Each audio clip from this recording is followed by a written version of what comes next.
So it's John Part against Alan Warriner-Little next for the right to face Terry Jenkins. Warriner-Little is with Ellen. Now then, Alan, John comes into this tournament with some fantastic form. We didn't see you in Vegas, the last televised tournament, so how's yours? Like I said before, the form's all down to results, and I've been on the sort of verge in every tournament. I lost in the 2 qualifying rounds in Las Vegas, 4-3, both on the last game to Mervyn King and Steve Smith. Could have gone my way, didn't. So I just need to fall over that line. I think it just a bit of pressure on myself now because I need to start performing and getting the results. The game's good, and I'm doing all the donkey work, as they say, with the practice. So I just need to fall over the line, I think. Some players are good under pressure. Some players, it affects them. Which way are you? Yeah, well, it's the old chestnut again, isn't it? It's when you win, you feel great about it, but sometimes it goes your way and sometimes it doesn't. You've got to obviously mentally prepare better, and the game's so hard nowadays. There's that many good players in the game. You can't afford to give anybody a sniff, or you're going home. Okay, well, we'll let you continue with your preparations. Just say good luck for the game tonight. Thanks, Alan. Thank you very much.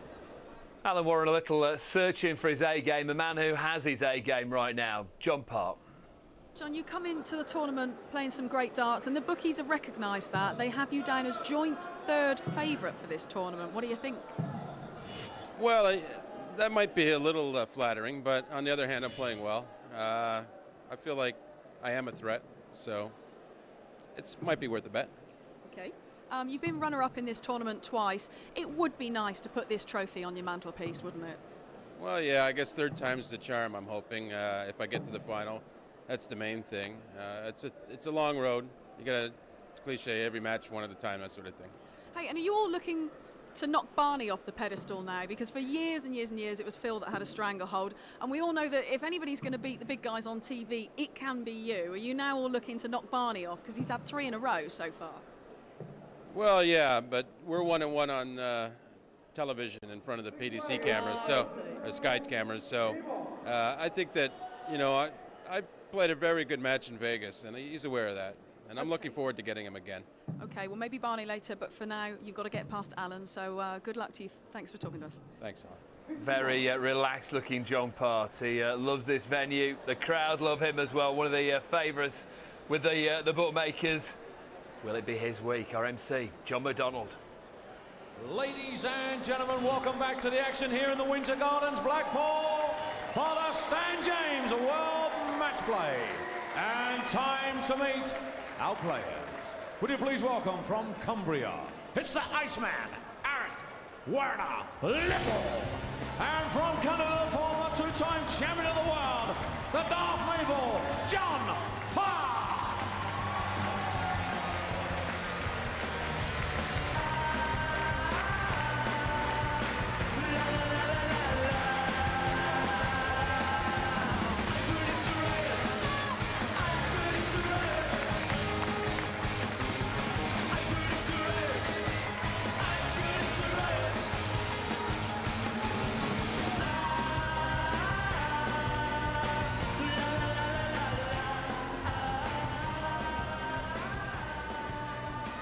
Two more matches in this afternoon session.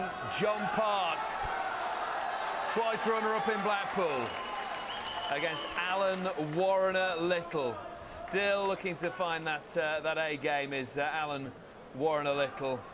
Bit of banter going on there between the two. But, well, don't forget Barry Bass, Andy Smith, still to come in the afternoon and in the evening. The highlight of the game, the match is Peter Manley against Michael Van Gerwen. Let's get this one up and running then with Stuart Pike and John Gwynn. Yes, thank you very much, Dave. And Stuart and I have been looking forward to this one because Alan Warriner on the up and John Part there, very much a man almost at his very best. I think that this is the man who could be the real threat. I know that people are talking about Michael Van Gerwen, and justifiably so, but to the big two, Barney and Taylor, I think Part is the real threat to Stuart. Alan Warriner-Little, yeah, been a bit unlucky of late, searching for his best and slowly getting there.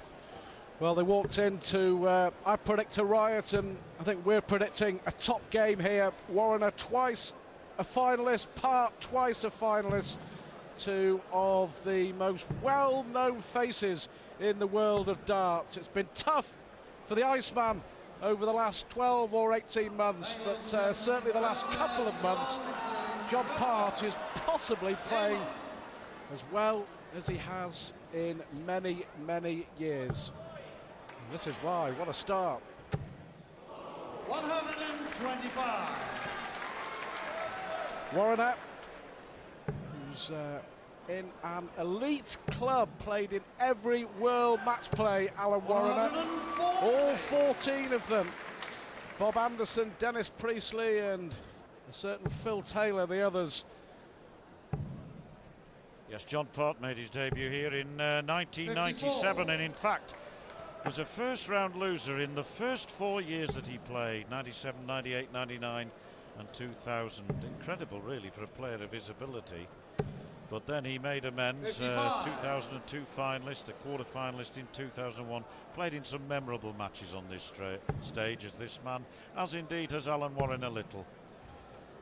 But I have the feeling, 75. Stuart, that John Part's game here last year, when he was absolutely annihilated 13-2 by Phil Taylor, represented the nadir of his 57. Career.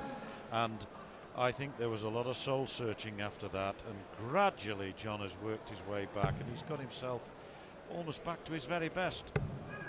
Yeah, excellent point, John. It was an embarrassment. 99. He felt so as well. The worst night of his darting life, he described it after that. It was such an eagerly anticipated match, wasn't it? Second round match, Taylor against Part. But, the Canadian just didn't show up. Involved in one of the great games in the history of the match play, that 2002 final against Taylor. Which way will he go? Well, needed the treble. Yeah, back in 2002, memory serves me right, it was 18-16 Taylor won the final. It was just fabulous entertainment. Needed the treble 20. 109 left. 59. 90 then when he goes. If he goes, Part fancy might just make sure he doesn't by hitting 8 and double top. Oh, well, Warriner's lingering there on 90 in case he misses, and he didn't. Well, first leg to John Part with throw, but closely fought leg, that one.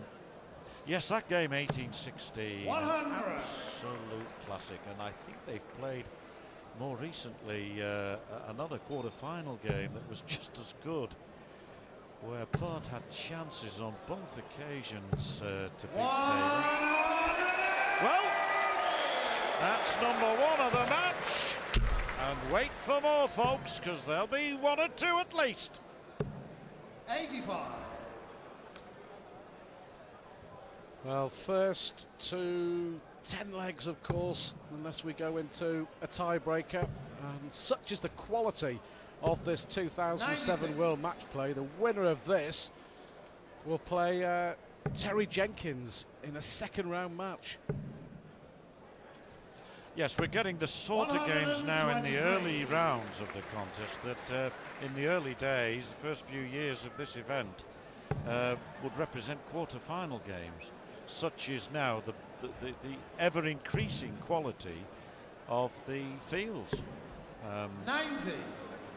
Has to say it's because players are choosing to come and join the PDC, and it's all for the good of the game, isn't it? Certainly on this side of the divide. 99. John, you require 135. So 135, one of the best in the business at ton plus checkouts.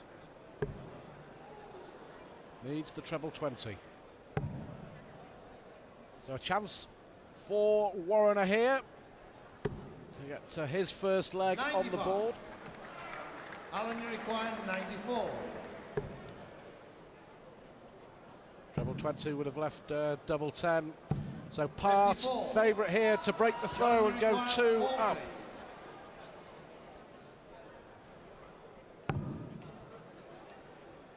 Double 10. Double 10 it is. 2 legs it is.